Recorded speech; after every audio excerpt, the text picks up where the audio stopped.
Hello everyone, welcome to अरियन पढ़ाकू। This is Shailendra Pandey, your physics mentor.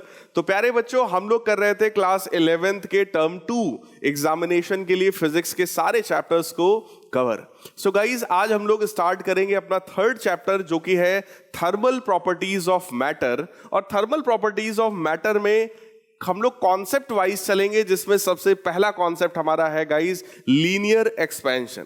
आइए लीनियर एक्सपेंशन का एक बढ़िया सा न्यूमेरिकल देखते हैं, और इसी न्यूमेरिकल के through we will try to explain the concept of the chapter. तो हमारा क्वेश्चन यहां पर है, a steel tape 1 metre long is correctly calibrated for temperature of 27 degree Celsius. एक हमारे पास स्टील का टेप है जो कि 1 मीटर लेंथ का है, और वो 27 डिग्री सेल्सियस के लिए कैलिब्रेट किया गया है। मतलब 27 पर वो बढ़िया काम करता है।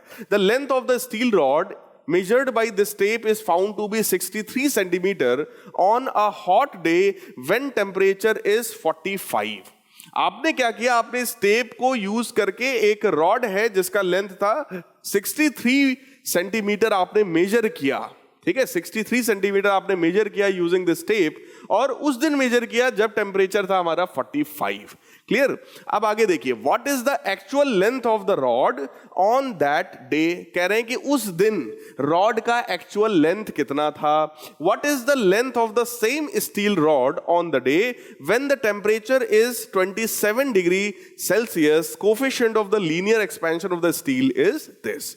देखो भाई, अगर हमने उस स्टील का जो टेप है, उस टेप को हम लोगों ने बेटा कैलिब्रेट कर रखा है 27 के लिए, और आप उसके थ्रू मेजरमेंट कर रहे हैं 45 डिग्री सेल्सियस पर, तो ऑब्वियस है ये टेप एक्सपैंड कर गया होगा। अगर ये टेप एक्सपैंड कर गया होगा तो टेप ने जो मेजरमेंट किया होगा, जिस रॉड की लेंथ को टेप ने नापा होगा, ऑब्वियस है उसने कम ही नापा होगा, है ना। अब आइए चेक करते हैं इस क्वेश्चन को हम लोग कैसे करने वाले हैं, इसके कॉन्सेप्ट को समझते हैं।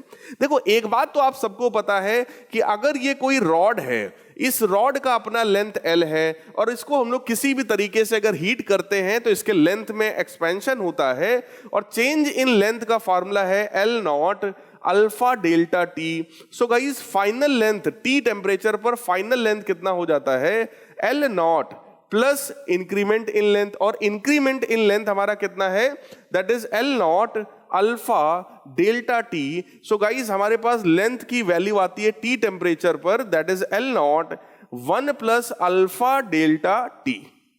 अब देखो, जो लेंथ इसने मेजर किया है वो है 63। ठीक, तो लेंथ जो मेजर कर दिया गया वो तो 63 है। 1 प्लस अल्फा, अल्फा जो हमको दिया हुआ है स्टील के लिए, that is 1.2 into 10 to the power -5, और डेल्टा टी का मतलब है चेंज इन टेम्परेचर, जो कि हो जाएगा 45 माइनस 27। तो हम लोग गाइज यहां पर लिखने वाले हैं, वी विल राइट 45 माइनस 27। इसको रख करके बेटा हम लोग करेंगे इसको सॉल्व। जैसे ही सॉल्व करेंगे we will get the actual length. आइए गाइस देखते हैं, ये देखो मैंने पूरा डेटा यहां पर रखा हुआ है। T1 टेम्परेचर पता है, T2 पता है, अल्फा पता है, और ओरिजिनल लेंथ पता है। तो आइए चेक करते हैं। L नॉट की वैल्यू हमने रखा 63, 1 plus alpha delta T, solve किया तो देखो वैल्यू कितनी आ गई है गाइस, 63.0136। अब देखो बेटा, मैंने यही चीज आपको समझाया था। एक्चुअल लेंथ थी रॉड की इतनी, लेकिन उस टेप ने कितना मेजर किया, 63। रीजन क्या है, वो टेप खुद ही एक्सपैंड हो गया था भाई, क्योंकि टेप को कैलिब्रेट किया गया 27 पर, और आप मेजरमेंट कर रहे हो 45 डिग्री सेल्सियस पर। क्लियर। इस वजह से उसने जो है कम मेजर किया था। तो एक्चुअल लेंथ हमको प्यारे बच्चों मिल गई है, और वो एक्चुअल लेंथ कितनी है, 63.0136 सेंटीमीटर। अब एक क्वेश्चन यहां पर और पूछा गया, कह रहे हैं what is the length of the same steel rod on the day when temperature is 27। कह रहे हैं कि जब टेम्परेचर 27 था, उस दिन उसी स्टील रॉड का लेंथ कितना होगा। तो बेटा वो लेंथ उसका 63 के ही बराबर होगा। ठीक है, तो देखो, as the steel tape has been calibrated for 27, क्योंकि टेप को 27 पर आपने कैलिब्रेट कर रखा है, और 27 पर ही आप मेजर कर रहे हो, तो उसकी वैल्यू वही आएगी जो 63 हमको क्वेश्चन में गिवन है guys.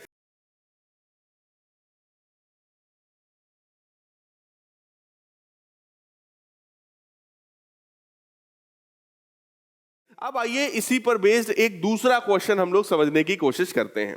So next question here is a metallic ball has a radius of 9 centimetre at 0 degree Celsius. Calculate the change in its volume when it is heated to 90 degree Celsius given that coefficient of linear expansion of the ball is 1.2 into 10 to the power minus 5 पर kelvin. देखो बेटा, ये आपकी Arihant publication की जो book है, इस book का ये एक बहुत बढ़िया प्यारा सा क्वेश्चन है और आप इस क्वेश्चन को देख सकते हैं पेज नंबर 58 में.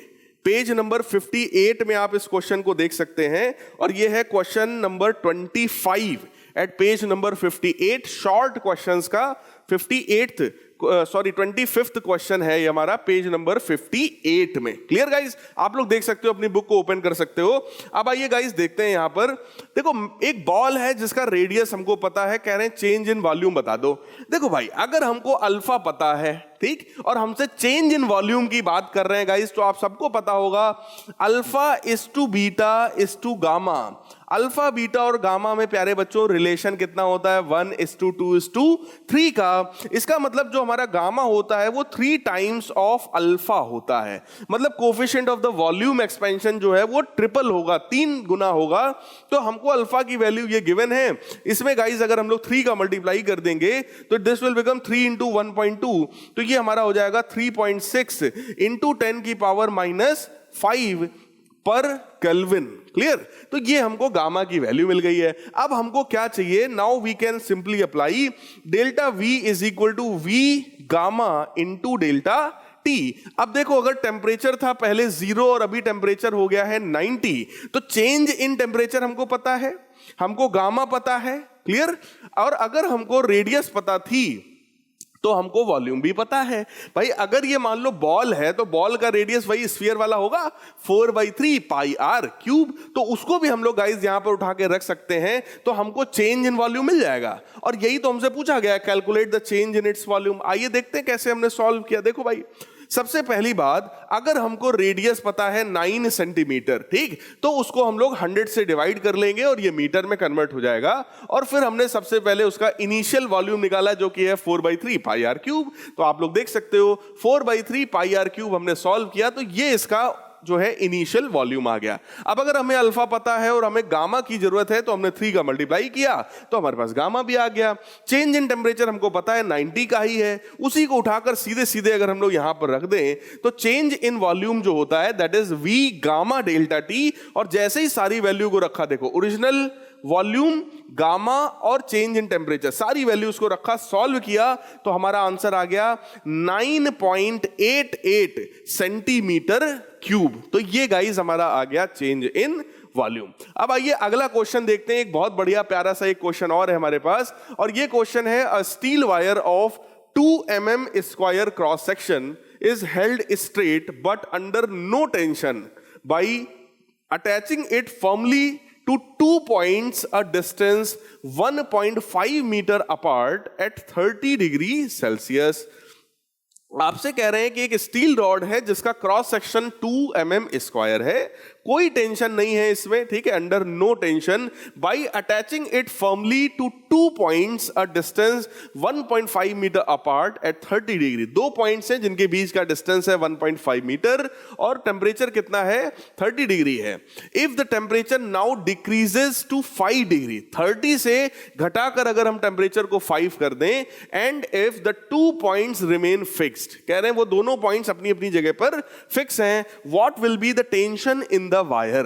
देखो, अगर पॉइंट्स फिक्स हैं, अगर वो फ्रीली एक्सपैंड नहीं कर पा रहे हैं, देखो भाई, अगर टेम्परेचर पहले 30 था और आपने घटा करके 5 कर दिया, ठीक, टेम्परेचर को रिड्यूस किया, तो वो कंप्रेस होना चाहेगा. लेकिन अगर आपने उसको फिक्स कर दिया है दोनों पॉइंट्स को अपनी अपनी जगह पर, ठीक, और वो कंप्रेस हो नहीं पा रहा है, तो प्यारे बच्चों कुछ ना कुछ टेंशन तो यहां पर जनरेट हो ही जाएगा. ठीक, अब हमसे यही कह रहा है, यंग्स मॉडुलस गिवन है, coefficient of thermal expansion given है. अब इस क्वेश्चन को आइए देखते हैं हम लोग कैसे सॉल्व करेंगे. भाई देखो, अगर यंग्स मॉडुलस का इन्वॉल्वमेंट है तो सीधे सीधे हम लोग कह सकते हैं कि भाई यंग्स मॉडुलस कितना होता है?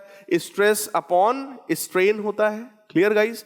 तो हम लोग यहां से स्ट्रेस के बारे में सोच सकते हैं, और स्ट्रेस जो होगा that will be equal to Young's modulus into strain के बराबर होगा। ठीक, स्ट्रेस जो हमारा होगा that will be force upon area of cross section, यानी कि tension upon area of cross section is equal to Y times strain. Strain जो होगा प्यारे बच्चों that will be delta L by L, clear. और डेल्टा एल बाई एल यानी कि delta L यानी कि चेंज इन लेंथ को हम लोग क्या लिख सकते हैं, we can write it L alpha delta T divided by L. तो L से L हुआ हमारा cancel, T by A. So guys tension की वैल्यू हमारे पास कितनी आ गई, Y A अल्फा डेल्टा T। तो टेंशन की वैल्यू देखो हमारे पास ये आ गई है गाइस। ठीक, अब हम सारा डेटा उठा करके इसी में रख देंगे। भाई देखो यंग्स मॉडुलस हमको पता है, ये देखिए 2 इंटू 10 की पावर 11। ठीक, एरिया हमको पता है 2 mm स्क्वायर, उसको हम लोग सॉल्व कर लेंगे, मतलब मीटर स्क्वायर में कन्वर्ट करेंगे और फिर यहां रख देंगे। अल्फा भी हमको पता है, अल्फा की वैल्यू देखो हमको गिवन है स्टील के लिए 1.1 इंटू 10 की पावर -5। और चेंज इन टेम्परेचर भी हमको पता है जो कि है 30 - 5, क्लियर, यानी कि 25, that is the change in temperature. अब गाइस सभी लोग बहुत ध्यान से देखो, वही काम हमने यहां पर किया है। फोर्स की वैल्यू कितनी आ गई है, वाई ए अल्फा इंटू डेल्टा टी, सारी वैल्यू उठा के रख दो। ये देखो यंग्स मॉडुलस है, ये देखो एरिया है, ये देखो अल्फा है, और ये देखो चेंज इन टेम्परेचर है। जैसे सॉल्व करोगे आंसर आ गया 110 न्यूटन, 110 न्यूटन। तो यही इसके अंदर जो है वो फोर्स जनरेट हो जाएगा। अब ये देखिए, ये फिर से एक बहुत बढ़िया प्यारा सा इंपॉर्टेंट क्वेश्चन आ गया है। कह रहे हैं a brass rod of length 50 centimetre and diameter 3 mm is joined to the steel rod of the same length and diameter. What is the change in the length of the combined rod at 250 degrees Celsius if the original length are at 40 degree Celsius? आपसे कह रहे हैं कि ये जो original length है ना 50 centimetre diameter 3 mm, ये 40 पर है और हमको कैलकुलेट करना है change in length 250 degree Celsius पर। Is there a thermal stress developed at the junction? कह रहे हैं वो जो जंक्शन है क्या वहां पर कोई थर्मल स्ट्रेस डेवलप होगा? The ends of the rod are free to expand. देखो खुद ही आंसर दे दिया, कह रहे हैं ends of the rod are free to expand. अगर वो फ्री टू एक्सपैंड है बेटा तो फिर स्ट्रेस किस बात का है ना? तो कोई थर्मल स्ट्रेस वहां पर नहीं होगा। Coefficient of the linear expansion for the brass is this and that for the steel is this. So guys ये एक बहुत सिंपल क्वेश्चन है, यहां पर आपको बस सीधे सीधे वही लगाना है, change in length is equal to L naught alpha delta T. ठीक है, हमको यही चीज यहां पे निकालना, what is the change in length of the combined rod. एक बार यही चीज हम लगाएंगे ब्रास के लिए, एक बार यही चीज हम लोग लगाएंगे स्टील के लिए, और फिर दोनों को बेटा उठा करके ऐड कर देंगे। दोनों का जो इनिशियल लेंथ है आप चेक करो वो सेम है, कितना 50 सेंटीमीटर इसका भी, 50 सेंटीमीटर उसका भी। दोनों के लिए अल्फा की वैल्यूज अलग अलग हैं, ब्रास का ये है और स्टील का ये है। चेंज इन टेम्परेचर फिर से दोनों के लिए सेम है, क्योंकि कैलिब्रेट किया था 40 के लिए और यूज कर रहे हो 250 पर, तो 250 - 40 यानी 210। तो यही दोनों के लिए रख करके हम लोग गाइस देखो सॉल्व करेंगे। ये देखिए मैंने यहां पर पूरी तरीके से इस क्वेश्चन को सॉल्व किया है, आप चेक करो। अगर हम लोग ब्रास रॉड की बात कर रहे हैं तो delta L is equal to L alpha delta T, तो आप चेक कर लो उसका लेंथ, ठीक, ये उसका अल्फा है, लेंथ है उसका ये देखो 50, ठीक। उसके बाद चेंज इन टेम्परेचर हमने रखा 250 - 40, सॉल्व कर लिया तो पता चला 0.21 सेंटीमीटर का इंक्रीमेंट होने वाला है। सिमिलरली स्टील रॉड के लिए देखिए हमने सॉल्व किया है, स्टील रॉड का डेटा हमको पता है और वहां से हमने चेंज इन लेंथ निकाला, यही सारी वैल्यूज देखो रखा है। स्टील का अल्फा, रॉड तो लेंथ तो वही 50 है, चेंज इन टेम्परेचर भी वही है, तो वैल्यू पता चला 0.13 सेंटीमीटर आया। अब देखो ब्रास वाले में इंक्रीमेंट हुआ है 0.21 का, स्टील वाले में इंक्रीमेंट हुआ है 0.13 का। दोनों को ऐड कर देंगे तो we will get total increment in the length, और वो टोटल इंक्रीमेंट गाइस कितना आएगा 0.34 सेंटीमीटर। क्लियर, और थर्मल स्ट्रेस यहां पर होगा नहीं, ठीक है। तो ये क्वेश्चंस थे हमारे लीनियर एक्सपेंशन पर बेस्ड। अब आइए आगे बढ़ते हैं अपने सुपरफिशियल एक्सपेंशन में, मतलब इस बार जो एक्सपेंशन होगा वो एरिया में एक्सपेंशन होगा, क्लियर। अब आओ देखते हैं क्वेश्चन क्या है हमारा। क्वेश्चन में हमसे कह रहे हैं a hole is drilled in a copper sheet, the diameter of the hole is 4.24 centimetre at 27 degree Celsius. What is the change in the diameter of the hole when the sheet is heated to 227 degree Celsius. अब समझो, अगर पूरी की पूरी sheet को आप heat कर रहे हो तो फिर उसमें लेंथ और ब्रेथ दोनों में इंक्रीमेंट होगा बेटा, इसका मतलब उसके एरिया में इंक्रीमेंट होगा, क्लियर। अब यहां पर कह रहे हैं coefficient of the linear expansion of the copper is this. देखो भाई, अगर हमें लीनियर एक्सपेंशन का कोफिशिएंट पता है और हम सुपरफिशियल एक्सपेंशन यानी एरियल एक्सपेंशन की बात कर रहे हैं, तो beta is equal to 2 alpha में लेना चाहिए। जैसे अभी तक हमने gamma is equal to 3 alpha लिया, सेम उसी तरीके से प्यारे बच्चों हम लोग यहां पर क्या लेंगे, beta is equal to 2 alpha, clear. वही beta is equal to 2 alpha उठा करके आप रख दोगे। फॉर्मूला कौन सा है यहां पर, change in area is equal to original area beta into delta T, ठीक। बिल्कुल उसी तरीके का फार्मूला है जैसे वहां लेंथ के लिए था, सेम वैसे ही यहां पर हम लोग फार्मूला लेकर के चल रहे हैं। अब मैटर ये है कि हमको यहां पर चेंज इन डायमीटर चाहिए था, ना कि चेंज इन एरिया। तो हम क्या करेंगे, एरिया को बेटा डायमीटर के टर्म्स में रख लेंगे। जैसे ही रखेंगे हमारा क्वेश्चन ये सिंपली हो जाएगा सॉल्व। देखो, अगर हमें इनिशियल डायमीटर पता है बेटा तो हम इनिशियल एरिया निकाल सकते हैं। होल का एरिया कितना होगा, एरिया पाई आर स्क्वायर के बराबर होता है। अगर डायमीटर के टर्म्स में रख देंगे तो that will become pi D square by 4। अगर हमको ये डायमीटर पता है तो इसके थ्रू हमको पहले एरिया पता है, टेम्परेचर हमको पता है, फाइनल टेम्परेचर हमको पता है गाइस, तो हम चेंज इन टेम्परेचर निकाल सकते हैं, ठीक। और ये हमको अल्फा पता है तो इसके थ्रू हम बीटा निकाल सकते हैं। अब सोचो, हमें बीटा पता है, हमको चेंज इन टेम्परेचर पता है, हमको एरिया पता है, तो इससे हमको चेंज इन एरिया आ जाएगा। अगर चेंज इन एरिया आपको पता है, ठीक, आपको इनिशियल एरिया भी पता है, तो क्या बेटा फाइनल एरिया निकाल सकते हो आप। तो आप ही कहोगे हाँ सर बिल्कुल निकाल सकते हैं। Final area is equal to what, initial area plus change in area, है ना। इनिशियल एरिया हमको ये पता है पाई डी स्क्वायर बाई 4, जो भी चेंज इन एरिया यहां से आएगा उसको रखेंगे, ऐड करेंगे तो फाइनल एरिया आ जाएगा। अब अगर फाइनल एरिया बेटा हमारे पास आ गया है तो उसको फिर से हम पाई डी स्क्वायर बाई 4 के बराबर करके फाइनल डायमीटर निकाल लेंगे। अब हमको देखो इनिशियल डायमीटर पता है, फाइनल डायमीटर पता है, दोनों को सब्ट्रैक्ट कर लेना, चेंज इन डायमीटर हमको पता चल जाएगा, ठीक। तो ये तो था क्वेश्चन का कॉन्सेप्ट। अब आओ इसको न्यूमेरिकली सॉल्व करके देखते हैं कि आखिर यहां क्या दिया है और हमको यहां पर क्या करना है। तो प्यारे बच्चों ध्यान से जरा देखना, यहां पर देखो हमको डायमीटर गिवन था 4.24 सेंटीमीटर, ठीक। हमको T1 T2 टेम्परेचर्स दिया था, हमको अल्फा गिवन था जिससे हम लोगों ने बीटा निकाल लिया, और बीटा कितना है 2 अल्फा के बराबर, तो 2 का मल्टीप्लाई करके निकाल लिया। इनिशियल देखो हमको एरिया पता था क्योंकि हमको वहां पर डायमीटर गिवन था, तो हमने पाई डी स्क्वायर बाई 4 करके आप चेक कर लो, ये देखो हमने इनिशियल एरिया निकाल लिया। अब फाइनल एरिया अगर हमें निकालना है तो हम सिंपली वही फार्मूला लगाएंगे, A naught 1 plus beta delta T. तो आप चेक कर लो, इनिशियल एरिया 1 प्लस बीटा, ये रहा बीटा जो कि 2 अल्फा के बराबर है, और चेंज इन टेम्परेचर, तो चेंज इन टेम्परेचर हमने दोनों को सब्ट्रैक्ट करके यहां से निकाल लिया। तो ये हमारे पास आ गया है गाइस चेंज इन एरिया। क्या आ गया, चेंज इन एरिया हमारे पास आ गया है, ठीक। वो चेंज इन एरिया, सॉरी, हमारे पास आ गया है final area, area of the hole at 227 degree Celsius पर हमको फाइनल एरिया मिल गया, ठीक। अब अगर फाइनल एरिया मिल गया बेटा तो इसके corresponding pi D square by 4 रख के हम फाइनल डायमीटर निकाल सकते हैं। तो हमने यहां पर ये देखो फाइनल डायमीटर भी निकाल लिया।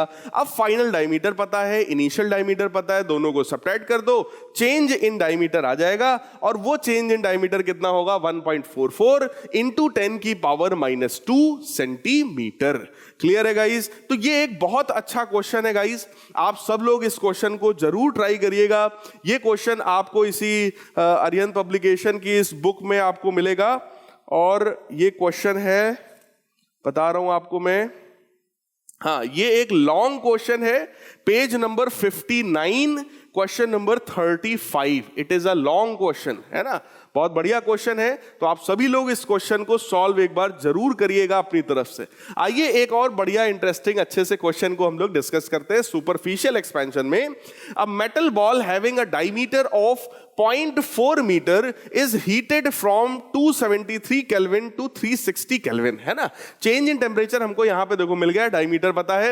If the coefficient of the areal expansion of the ball is this, इस बार हमको बीटा की वैल्यू डायरेक्टली गिवन है, then determine increase in the surface area of the ball. तो ये क्वेश्चन तो बड़ा आई थिंक सिंपल हो जाता है कि अगर हमें डायमीटर पता है बेटा तो हमको एरिया पता है, हमको एरिया पता है, चेंज इन टेम्परेचर पता है, बीटा पता है, तो इंक्रीज इन एरिया चाहिए, हम लोग सीधे सीधे फॉर्मूला लगा देंगे भाई। Change in area is equal to initial area into beta into delta T. आइए देखते हैं गाइस इस क्वेश्चन को कैसे हमने सॉल्व किया। तो ये देखिए आपके सामने क्वेश्चन सॉल्व है, ठीक। अगर यहां पर देखो हमको गिवन था डायमीटर, तो हमने उससे क्या निकाल लिया, रेडियस। रेडियस अगर पता है तो हमको इनिशियल उसका एरिया पता है। इनिशियल एरिया कितना होगा, 4 पाई आर स्क्वायर, क्योंकि स्फीयर है, ठीक। तो 4 पाई आर स्क्वायर मिल गया हमको। चेंज इन टेम्परेचर हम लोगों ने निकाल लिया 360 माइनस 273 करके। बीटा हमको पता ही था, सीधे सीधे हमने उठाकर क्वेश्चन में अप्लाई कर दिया। So change in area is equal to A naught beta into delta T. सारी वैल्यू सॉल्व किया, चेंज इन एरिया आ गया 1.486 इंटू 10 की power -3 metre square. Next concept हमारा है गाइस वॉल्यूम एक्सपेंशन। अभी तक लेंथ की बात किया, एरिया की बात किया, अब हम लोग बात करने चल रहे हैं प्यारे बच्चों वॉल्यूम में होने वाले एक्सपेंशन की। तो इस पर बेस्ड एक देखो बहुत बढ़िया क्वेश्चन हमारे पास है। The coefficient of the volume expansion of glycerine is 49 into 10 to the power -5 per degree Celsius, यानी कि ये इस बार हमको गामा की वैल्यू डायरेक्टली गिवन है। What is the fractional change in its density at 30 degree Celsius rise in temperature. कह रहे हैं कि अगर हम टेम्परेचर 30 डिग्री सेल्सियस राइज कर दें तो उसकी डेंसिटी पर क्या इफेक्ट पड़ता है, डेंसिटी की पर क्या वेरिएशन होने वाला है। देखो भाई यहां पर हमारे पास सीधे सीधे कॉन्सेप्ट होता है कि डेंसिटी की वैल्यू टी टेम्परेचर पर होती है rho naught upon 1 plus gamma delta T. तो हमें लगता है ये सीधे सीधे फार्मूला बेस आपके लिए क्वेश्चन हो जाएगा। अब यहां पर सारा मैटर ये है कि सर इनिशियल डेंसिटी क्या है, अगर इनिशियल डेंसिटी मिल जाता तो शायद काम चल सकता था, लेकिन उसी के लिए हमसे डायरेक्टली फाइनल डेंसिटी नहीं पूछा, हमसे पूछा गया fractional change in density. Clear. तो गाइस हम लोग देखो क्या लिख सकते हैं इसको, we can write rho T upon rho naught, इसको नीचे ले आए, that is equal to 1 upon 1 plus gamma delta T, ठीक। फ्रैक्शनल चेंज का मतलब यह होता है कि अगर इसमें हम लोग इस एक्सप्रेशन में हम लोग दोनों तरफ -1 कर दें, बहुत ध्यान से समझिएगा, rho T upon rho naught -1 is equal to 1 upon 1 plus gamma delta T -1। अगर दोनों तरफ हम लोग -1 करेंगे गाइस तो ये देखो क्या बनने वाला है, मैं आगे लिख रहा हूं, this will become density at temperature T minus density at rho naught upon rho naught यानी initial density, that will be equal to, यहां पर बनेगा 1 minus gamma delta T divided by 1 plus gamma delta T. 1 से 1 हुआ प्यारे बच्चों cancel, ठीक। यही है, आप चेक करो, change in density upon original density. Change in density upon original density को ही तो fractional change in its density बोलते हैं हम लोग, है ना। तो फ्रैक्शनल चेंज की वैल्यू हमारे पास आ गई है माइनस गामा डेल्टा टी। अब देखो गामा पता है, डेल्टा टी हमको पता है, upon 1 plus gamma delta T पता है। ये सारी वैल्यूज उठा करके हम लोग अगर यहां पे रखेंगे तो यही हमारा सॉल्व होकर के गाइस कितना आ जाएगा, this will be our fractional change in its density, ठीक है। अब आइए इसको हम लोग सॉल्व करके देखते हैं कि आखिर ये वैल्यू कितनी आएगी। तो it will be minus gamma की वैल्यू कितनी है guys, 49 into 10 to the power -5, this is 49 into 10 to the power -5 into 30 divided by 1 plus 49 into 10 की पावर -5 इंटू 30। क्लियर। अब देखो बेटा, ये जो नीचे वाला जो टर्म है, नीचे वाला जो टर्म है, इसमें 10 की पावर -5 से मल्टीप्लाई है। इसका मतलब ये वाला जो टर्म है, ये टर्म बहुत बहुत छोटा है। अगर ये टर्म बहुत छोटा है तो for calculation we can ignore this term. हम लोग इस टर्म को क्या कर सकते हैं? इग्नोर। क्यों? क्योंकि 1 प्लस समथिंग लिखा है और 1 में जो ऐड कर रहे हो ये नंबर बहुत बहुत बहुत छोटा है। अगर इतना ही छोटा है तो नेग्लेक्ट कर दो। जैसे ही नेग्लेक्ट करोगे it will be simply it will be -49 into 10 to the power -5 whole multiplied by 30। यही गाइस हमारा आंसर आ जाएगा। और ये निगेटिव आने का मतलब क्या है कि उसकी जो डेंसिटी है, क्योंकि देखो हमने क्या लिखा है, final density minus initial density, और ये वैल्यू आ रही है निगेटिव। इसका मतलब बेटा क्या हुआ? इसका मतलब ये रो नॉट यानी इनिशियल डेंसिटी बड़ी है। इसका मतलब हुआ कि उसकी जो डेंसिटी है वो गाइस डिक्रीज हो रही है, क्योंकि उसका वॉल्यूम इंक्रीज हो रहा होगा। और फाइनली यहां पर भी सॉल्यूशन में आप चेक करो, मेथड तो जरूर थोड़ा सा अलग है सॉल्व करने का, है ना, लेकिन जो फाइनल आ रहा है वो चीज देखो सेम है। क्या आ रहा है? Gamma delta T. क्लियर? जो फ्रैक्शनल चेंज इन डेंसिटी आ रहा है गाइस वो गामा डेल्टा टी है।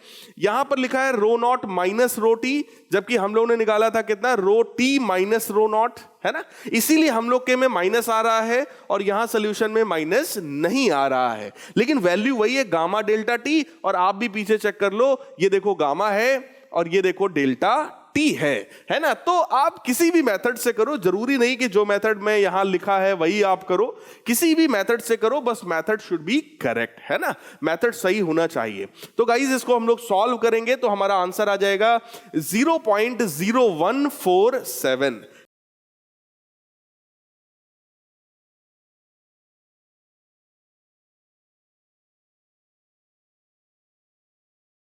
अब आइए अगला क्वेश्चन देखते हैं। डेंसिटी ऑफ मरकरी की डेंसिटी है 13.6 इंटू 10 की पावर 3 kg पर metre cube at 0 degree Celsius and its coefficient of the volume expansion is this.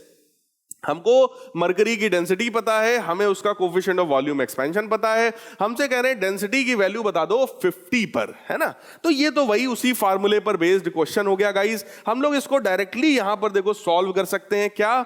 Density at temperature T is equal to density at reference temperature यानी कि 0 plus upon 1 plus gamma delta T. तो प्यारे बच्चों 0 पर हमको density पता है 13.6 into 10 की पावर 3 kg पर metre cube divided by 1 plus gamma कितना है हमारा?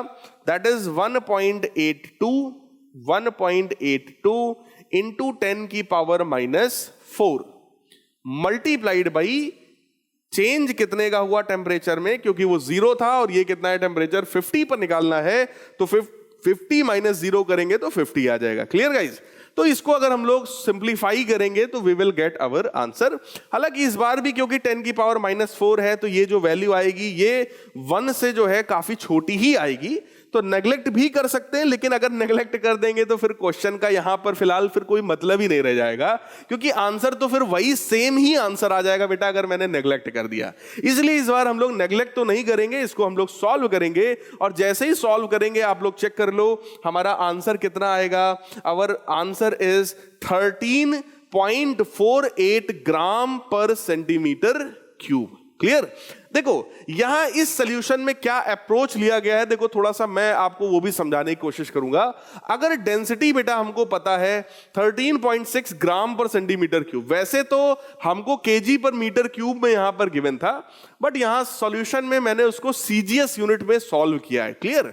Coefficient of the volume expansion हमारे पास कितना है 1.82 इंटू 10 की पावर -4 केल्विन। ठीक, तो 1.82 इंटू 10 की पावर -4 केल्विन वही वहां पर गिवन है। लेट अस अज्यूम, क्योंकि वॉल्यूम गिवन नहीं था, ठीक है, ये जो मेथड है इसमें हमको वॉल्यूम की जरूरत पड़ेगी, लेकिन मैंने जो आपको बताया उसमें हमको वॉल्यूम की भी जरूरत गाइस नहीं पड़ेगी। तो लेकिन अगर हम वॉल्यूम को 1 अज्यूम कर लें तो डिफरेंस टेम्परेचर का तो हमें पता ही है, चेंज इन वॉल्यूम बेटा हम निकाल सकते हैं। कैसे निकालेंगे? V गामा डेल्टा टी लगाकर। ठीक है, तो V पता है, ये गामा पता है, ये हमको डेल्टा टी पता है। ठीक, उसको उठाकर सॉल्व किया तो चेंज इन वॉल्यूम आ गया। इनिशियल हमने कितना माना था 1, चेंज हुआ इतने का तो बेटा फाइनल आ जाएगा। हालांकि आप देखो फिर से वही वाली बात है कि ये जो वैल्यू है 91 इंटू 10 की पावर -4, ये 1 के कंपैरिजन में बहुत बहुत बहुत छोटा है, लेकिन फिर भी कंसीडर किया, न्यू वॉल्यूम हमारा आ गया 1 प्लस दिस, और ये वैल्यू आ गई 1.0091 सेंटीमीटर क्यूब। तो यहां से बेटा अगर हमको नया वॉल्यूम पता चल गया तो नई डेंसिटी तो हमको पता चली जाएगी। कैसे? That is mass upon volume, है ना। वॉल्यूम अगर इनिशियल 1 था, डेंसिटी अगर 13.6 है, तो आप खुद ही सोचो डेंसिटी बराबर मास अपॉन वॉल्यूम, तो मास भी तो 13.6 ही हो गया। तो मास हमें पता है डिवाइडेड बाय नया वॉल्यूम पता है, सॉल्व कर लिया तो बेटा आ गया 13.48 ग्राम पर सेंटीमीटर क्यूब। और ये चीज यहां से भी समझ में आ रहा था क्योंकि ये चीज बहुत छोटी है इन कंपैरिजन टू 1। क्लियर? तो जो डिनोमिनेटर बेटा आएगा वो 1 प्लस ये जो छोटी सी वैल्यू है, जब ऐड करोगे तो 1.00 समथिंग कुछ छोटी सी वैल्यू आएगी। ठीक, अब 13.6 इंटू 10 की पावर 3 और उसको एक छोटी सी वैल्यू से बेटा जब आप डिवाइड करोगे तो डिफरेंस कोई बहुत बड़ा थोड़ी ना आएगा, है ना। इसीलिए डिफरेंस भी बहुत नॉर्मल सा आया और आ गया 13.48 ग्राम पर सेंटीमीटर क्यूब। आपका मन है तो आप इसको केजी पर मीटर क्यूब में कन्वर्ट कर लो, कोई दिक्कत वाली बात नहीं है। ठीक है, आप लोग को एक छोटा सा होमवर्क भी दे रहा हूं, है ना। इसी चीज को आप कन्वर्ट करिएगा केजी पर मीटर क्यूब, और सभी लोग जरा कमेंट करके बताएंगे कितने लोगों का आंसर एग्जैक्टली मैच यहां पर कर रहा है। ठीक, चलिए आइए नेक्स्ट क्वेश्चन देखते हैं। हमारा स्टील रॉड है जो कि 50 मीटर लॉन्ग है and it has a cross sectional area of 250 centimetre square. What is the force exerted by the rod when it is heated from 5 degree Celsius to 25 degree Celsius. कह रहे हैं कि एक rod है 50 metre लंबा है, उसका क्रॉस सेक्शनल एरिया हमको पता है। कह रहे हैं कितना फोर्स लगा दें, What is the force exerted by the rod? Rod कितना फोर्स एक्सर्ट करता है जब उसको हम 5 डिग्री से 25 डिग्री तक हीट करते हैं। ठीक, इस बार हमको अल्फा पता है और हमको ये देखिए यंग्स मॉडुलस भी हमको यहां पर गाइस पता है। तो बेटा अब तो फिर ये वही पुराने क्वेश्चन जैसा ही हो गया, है ना। क्या पुराने क्वेश्चन जैसा हो गया? देखो हमको ये तो पता है कि भाई डेल्टा एल जो होता है that is L alpha delta T के बराबर होता है। ठीक, तो हमने वही चीज लगा करके ये क्या निकाल लिया गाइस, ये हमारा स्ट्रेन है। क्या निकाल लिया? स्ट्रेन है। अभी एक क्वेश्चन में मैंने यही कॉन्सेप्ट बताया था कि अगर हमें स्ट्रेन पता है delta L by L, Young's modulus की बात कर रहे हैं तो स्ट्रेस अपॉन स्ट्रेन। ठीक, तो स्ट्रेस बराबर क्या बनेगा? Young's modulus into strain. Clear? और स्ट्रेस को क्या लिख सकते हैं? Force upon area. तो बस वही फोर्स आ जाएगा। ठीक, फार्मूला देखो क्या है, F बराबर वाई ए अल्फा डेल्टा टी होता है ना। ठीक, अल्फा डेल्टा टी की जगह हम लोग क्या लिख सकते हैं? Delta L by L. अरे भाई सिंपल लिख सकते हैं, डेल्टा एल बाई एल। ठीक, तो वही डेल्टा एल बाई एल यहां से लिया गया। देखो अल्फा डेल्टा टी की जगह simply delta L by L, तो वो उठाकर बेटा यहां पे रख दो। जैसे रखोगे, ये देखो यंग्स मॉडुलस क्वेश्चन में गिवन था, एरिया देखो क्वेश्चन में गिवन था, हालांकि उसमें सेंटीमीटर स्क्वायर में था इसलिए हमने मीटर स्क्वायर में कन्वर्ट किया। ठीक, डेल्टा एल बाई एल की वैल्यू देखो हम लोगों ने यहां पर सॉल्व किया है। डेल्टा एल बाई एल जो कि अल्फा डेल्टा टी के बराबर था, और वो अल्फा डेल्टा टी हमको पता है, हमने सॉल्व किया, वो इतना आ गया। सॉल्व करके फाइनली हमारे पास फोर्स की वैल्यू आ गई 11 इंटू 10 की पावर 5 न्यूटन। Clear guys? तो ये आप समझ सकते हो, ये जो क्वेश्चन है ये कहीं ना कहीं पहले ही डिस्कस किया हुआ क्वेश्चन है, जिसमें हम लोग लिख रहे थे कि भाई जो स्ट्रेस होता है जो कि फोर्स अपॉन एरिया है that is Young's modulus into strain, और स्ट्रेन को हम लोग लिख सकते हैं डेल्टा एल बाई एल। और डेल्टा एल बाई एल को प्यारे बच्चों, डेल्टा एल बाई एल को हम क्या लिख सकते हैं? अल्फा डेल्टा टी, क्योंकि फार्मूला होता है डेल्टा एल बराबर एल अल्फा डेल्टा टी। सीधे सीधे उठाकर रख दो, सॉल्व हो जाएगा। क्लियर है गाइस? आइए आगे बढ़ते हैं, आसान क्वेश्चन था। अब अगले कॉन्सेप्ट की तरह, अभी तक हम लोग एक्सपेंशन पढ़ रहे थे, तो तीनों तरह के एक्सपेंशन के मैंने आपको क्वेश्चंस यहां पर कुछ कुछ करा दिए हैं। ठीक, अब आइए आगे बढ़ते हैं। अगला कॉन्सेप्ट हमारा है स्पेसिफिक हीट और लेटेंट हीट। ठीक, बहुत बढ़िया प्यारा सा कॉन्सेप्ट है। आइए एक बढ़िया थ्योरेटिकल क्वेश्चन लेते हैं। क्वेश्चन है the coolant used in a nuclear reactor should have high specific heat why. कह रहे हैं कि किसी भी न्यूक्लियर रिएक्टर में जो हम लोग कूलेंट यूज करते हैं उसका स्पेसिफिक हीट बहुत ज्यादा होना चाहिए। क्यों यार? देखो कूलेंट का काम क्या है? कूलेंट का काम है वो ज्यादा से ज्यादा हीट एब्सॉर्ब कर ले लेकिन उसके टेम्परेचर में ज्यादा इफेक्ट ना आए। ठीक, ऐसा तभी पॉसिबल है जब उसका स्पेसिफिक हीट बहुत बहुत ज्यादा हो। ठीक है, तो आइए इसके एक्सप्लेनेशन को देखते हैं। The purpose of the coolant is to absorb maximum heat, to absorb maximum heat with the least rise in its own temperature। Heat तो मैक्सिमम एब्जॉर्ब कर ले, लेकिन इसका खुद का टेम्परेचर ज्यादा राइज नहीं होना चाहिए। क्यों? क्योंकि अगर इसका खुद का टेम्परेचर ज्यादा राइज होगा तो ये फिर उस न्यूक्लियर रिएक्टर के बाकी सारे एलिमेंट्स को भी हीट अप करेगा, उसमें भी हीट जनरेट कराएगा, जो कि हम चाहते नहीं, क्योंकि मामला खतरनाक हो जाएगा भाई, है ना। This is possible only when it's specific heat is high, because Q बराबर mc डेल्टा टी होता है प्यारे बच्चों। ठीक, for the given value of m and q the rise in the temperature delta T will be small if c is large. ठीक है, अगर Q की वैल्यू देखो कांस्टेंट है, ठीक, अगर डेल्टा T और C के बारे में हम देखें तो C इंटू डेल्टा T हमारा कांस्टेंट हो जाएगा। अगर C बड़ा है तो डेल्टा T हमारा कम हो जाएगा। मतलब लार्ज स्पेसिफिक हीट होगी तो टेम्परेचर में जो चेंज आएगा वो बहुत कम आएगा, और यही तो हम चाहते हैं। This will prevent the different parts of the nuclear reactor from getting too hot. बिल्कुल हॉट होने से उसको हम लोग बचा पाएंगे। ठीक है, ये एक बहुत बढ़िया क्वेश्चन है। देखो कितना धांसू क्वेश्चन है। कहा जा रहा है a child running at a temperature of 101 degree Fahrenheit is given an antipyretic, that is a medicine that lowers fever। जब आपको फीवर हो जाता है तो आप लेते हैं ना कोई भी सूमो और इस तरह की आप लोग गोलियां खाते होंगे, कुछ ना कुछ टैबलेट्स, तो उसी के बारे में लिखा है कि कोई एक उसको एंटीपायरेटिक दे दिया गया जिसका काम है फीवर को कम करना। ठीक, which causes an increase in the rate of evaporation of sweat from his body।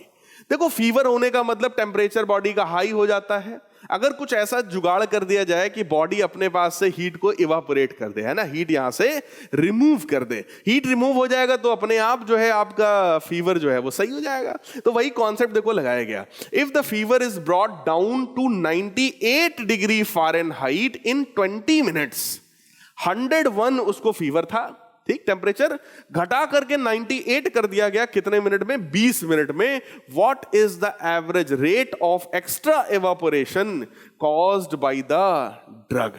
मतलब ये जो दवा हमने लिया है इससे कितना एक्स्ट्रा एवापोरेशन गाइस हुआ है। कितना बढ़िया प्यारा सा क्वेश्चन है। देखो, assume the evaporation mechanism to be the only way by which heat is lost. कहने केवल एवापोरेशन से ही हुआ है जो हुआ है। The mass of the child is 30 kg। Child का जो मास है गाइस वो 30 kg है। Specific heat of the human body is approximately the same as that of the water. कह रहे हैं स्पेसिफिक हीट वाटर वाला ही ले लेना। And latent heat of evaporation of the water at that temperature is about 580 calorie पर ग्राम। कह रहे हैं स्पेसिफिक हीट वाटर वाला ले लेना और लेटेंट हीट की वैल्यू 580 कैलोरी ले लेना। वो भी लेटेंट हीट किसका है? एवापोरेशन ऑफ वाटर के केस में। Clear guys? अब जरा समझो बेटा हुआ क्या होगा। जो बॉय है जिसको फीवर हुआ है, ठीक है, उसने हीट इवापोरेट किया है, मतलब heat given by the boy. ठीक, हीट लिया किसने? आप कहोगे सर जो इवापोरेट हो रहा है। कौन इवापोरेट हो रहा है बेटा? स्वेट। ठीक, तो heat given by the boy is equal to heat taken by the sweat. Clear? अब बॉय ने जो भी हीट दिया होगा उसका फॉर्मूला जरा सोचो कितना है बेटा। बॉय ने जो हीट दिया होगा उसका फॉर्मूला कितना है? Heat given by the child और बॉय का फॉर्मूला हो गया बेटा mc डेल्टा टी। बोलो यार, मास ऑफ चाइल्ड हमको पता है ना 30 kg, m पता है हमको, c हम किसका ले लेंगे? वाटर का। हमसे बोला जा रहा है भाई ह्यूमन बॉडी का वही होता है जो वाटर का होता है, तो वो वाटर वाला ले लेंगे। चेंज इन टेम्परेचर कितना है? 101 से 98, तो 3 डिग्री फ़ारेनहाइट का चेंज है बेटा। उसको उठाकर यहां रखेंगे। बोलो heat given by the child आ गया कि नहीं आ गया?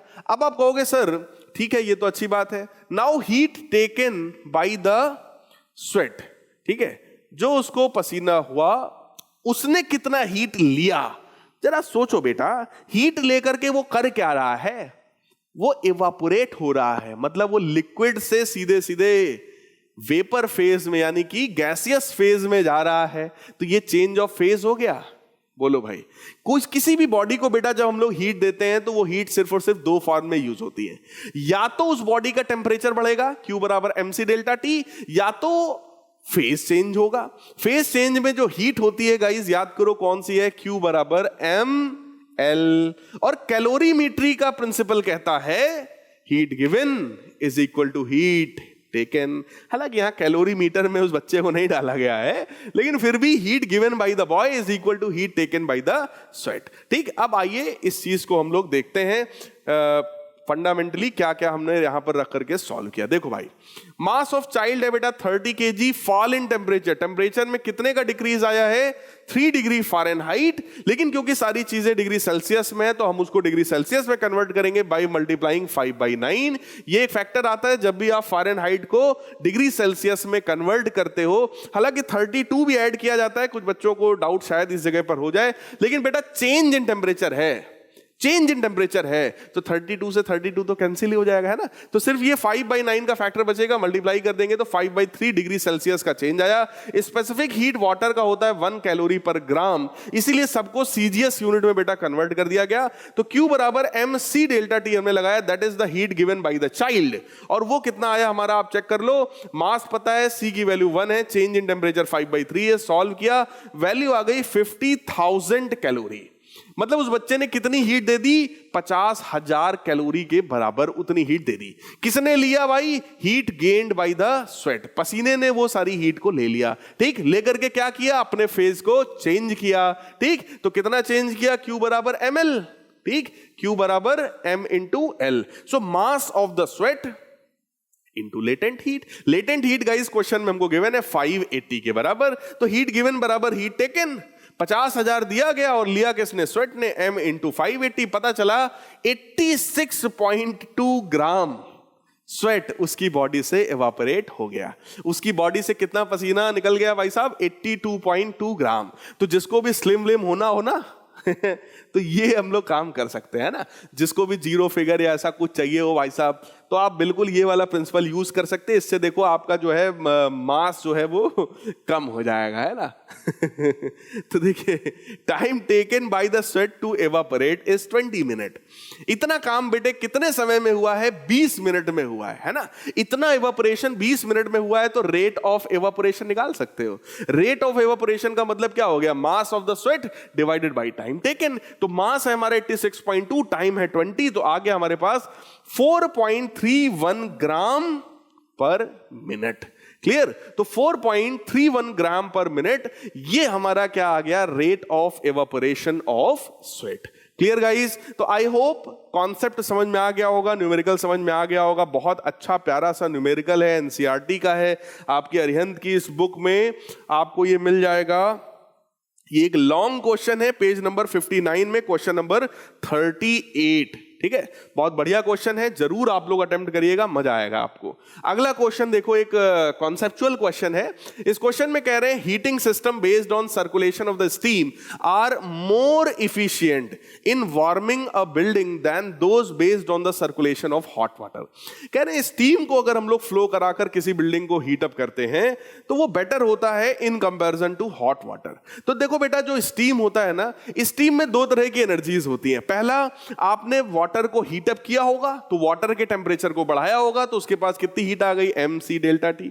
कहां तक वाटर के टेंपरेचर को बढ़ा सकते हो, मैक्सिमम 100 डिग्री सेल्सियस तक। उसके बाद बेटा 100 डिग्री का सेल्सियस कन्वर्ट होगा 100 डिग्री की स्टीम में। क्लियर, तो स्टीम के पास एक एडिशनल एनर्जी आ गई, कौन सी, ml। Q बराबर ml, जिसमें L क्या है, लेटेंट हीट। ठीक, तो कहने का मतलब जो स्टीम होती है उसके पास ज्यादा एनर्जी है in comparison to a hot water. क्योंकि हॉट वाटर अगर होगा बेटा तो वो 100 डिग्री सेल्सियस से कम होगा, या ज्यादा से ज्यादा 100 डिग्री सेल्सियस का हॉट वाटर हो सकता है। लेकिन अगर वो स्टीम है तो इट इज ऑब्वियस कि 100 डिग्री सेल्सियस तक का वाटर तो रहा ही होगा, और ज्यादा हीट लेकर वो स्टीम बना होगा। तो आप खुद ही सोचो, स्टीम के पास ज्यादा एनर्जी है या हॉट वाटर के पास, कमेंट करके जरूर बताना। ठीक, though steam and boiling water are at same temperature but each unit mass of the steam contains larger amount of additional energy called latent heat। क्या बोलते हैं उसको हम लोग, latent heat बोलते हैं। एग्जाम्पल के तौर पर each gram of steam has 540 calorie of more heat than each gram of boiling water। हर एक ग्राम बॉइलिंग वाटर के कंपैरिजन में हर एक ग्राम स्टीम में 540 कैलोरी हीट ज्यादा होती है, जो कि बेटा लेटेंट हीट कहलाती है। अब एक कॉन्सेप्ट आता है हमारा ट्रिपल पॉइंट ऑफ वाटर। तो बेटा टेम्परेचर और प्रेशर का एक ऐसा कॉम्बिनेशन होता है जिसमें हम वाटर के तीनों स्टेट्स को एक साथ एक कंडीशन में ऑब्जर्व करते हैं। ठीक, आइए देखते हैं क्वेश्चन हमारा क्या है। The triple point of water is standard fixed point in modern thermometry. Why? कहना है कि हम ट्रिपल पॉइंट ऑफ वाटर को ही स्टैंडर्ड मानते हैं, क्यों ऐसा? What is wrong in taking melting point of ice and boiling point of water as standard fixed point as was originally done in Celsius scale?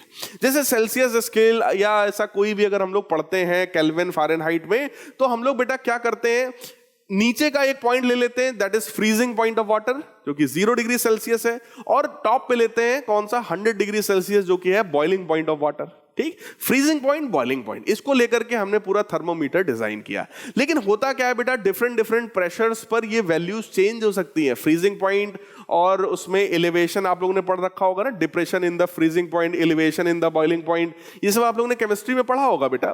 तो कहने का मतलब क्या है कि अगर प्रेशर को चेंज करेंगे तो ये वैल्यूज चेंज हो सकती हैं, और अगर चेंज हो सकती हैं तो फिर स्टैंडर्ड काहे का? स्टैंडर्ड तो वो होता है जो चेंज ना हो ना गाइस, जो चीज सेट कर दी गई वो चेंज ना हो, तभी तो स्टैंडर्ड बोलेंगे। तो melting point of the ice as well as boiling point of the water change with the change in pressure. Pressure में चेंज होने के साथ साथ ये दोनों वैल्यूज चेंज होती हैं। The presence of impurities also changes the melting and boiling points. Presence of impurity जो है वो भी मेल्टिंग बॉइलिंग पॉइंट को चेंज कर सकता है। इसलिए triple point of water has unique temperature and is independent of the external factors. जबकि ट्रिपल पॉइंट ऑफ वाटर जो है वो इनमें से किसी चीज से डिपेंड नहीं करता, किसी चीज से अफेक्ट नहीं होता, इसलिए उसको हम लोग स्टैंडर्ड मान करके यूज गाइस करते हैं। अगला हमारा कॉन्सेप्ट है कैलोरीमेट्री का, और इस पर बहुत बढ़िया तगड़े क्वेश्चंस हम लोग कैलोरीमेट्री में करने वाले हैं। देखो बेटा, a copper block of mass 2.5 kg, copper block of mass 2.5 kg is heated in a furnace to a temperature of 500 degrees Celsius and then placed on a large ice block। देखो, एक copper का block है जिसका मास 2.5 kg है, ठीक, उसको 500 degree Celsius तक heat किया गया and then placed on a large ice block, बर्फ के बड़े से टुकड़े के ऊपर उसको रख दिया गया। What is the maximum amount of ice that can melt? कह रहे हैं कि आइस का वो मैक्सिमम अमाउंट बताओ जो कि मेल्ट हो सकता है। डेटा में गिवन है specific heat of the copper and heat of fusion of water.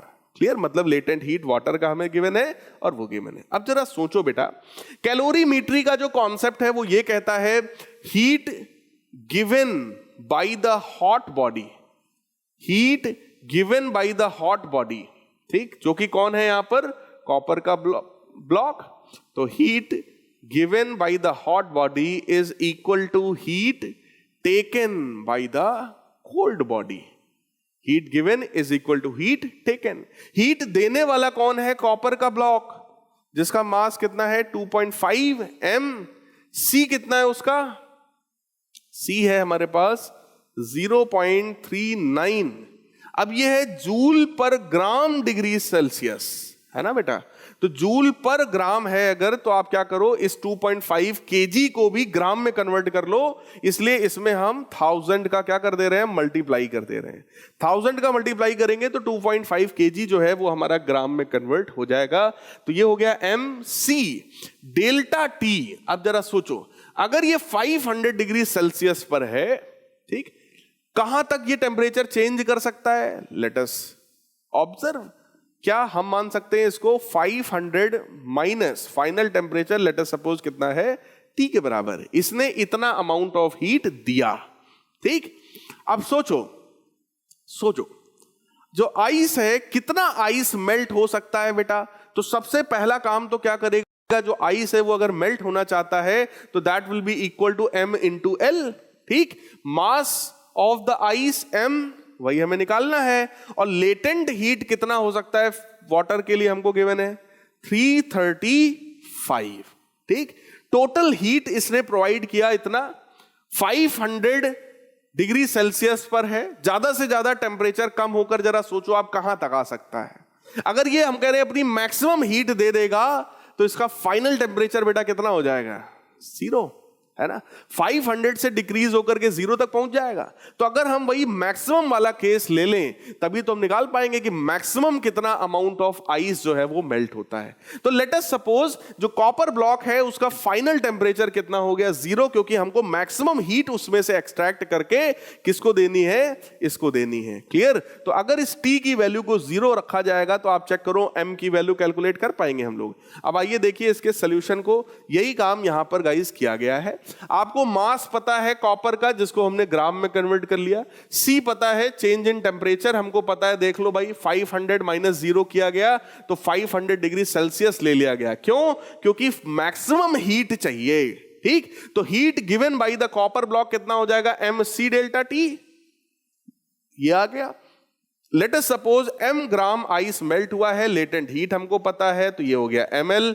तो हीट गिवन बराबर हीट टेकन।